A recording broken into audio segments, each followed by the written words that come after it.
ఒక మనిషిని మర్చిపోవడానికి ఎంత సమయం పడుతుంది చూడండి. కొందరి మెడికల్ డేటాను బట్టి ఎక్స్పర్ట్స్ చెప్పేది ఏంటంటే, ఎవరినైతే నువ్వు ఉదయం లేవగానే గుర్తు చేసుకుంటున్నావో అదే ఆ పర్సన్ నువ్వు మునుపటి రోజు రాత్రి పడుకునే వరకు కూడా ఎవరి గురించి అయితే ఆలోచించావు, ఆ పర్సన్ యొక్క ఎమోషనల్ అటాచ్మెంట్ నుంచి బయటపడటానికి కనీసం 6 నుంచి 8 నెలల టైం పడుతుంది. అదే ఆ పర్సన్ని పూర్తిగా మర్చిపోవడానికి దాదాపుగా 7 సంవత్సరాలు పడుతుంది.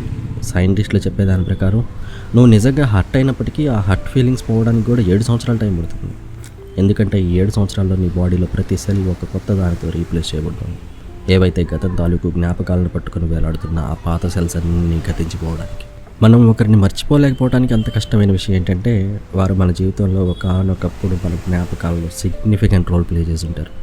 మనం ఎప్పుడైతే ఒకరితో కాలం గడుపుతున్నప్పుడు అది మనకి ఎలా అలవాటుగా మారిపోతుందో, ఆ పర్సన్ మనల్ని వదిలేసినప్పుడు ఈ మన శరీరానికి మనసుకు ఇష్టమైన కొన్ని అలవాట్లు బ్రేక్ అయిపోతాయి.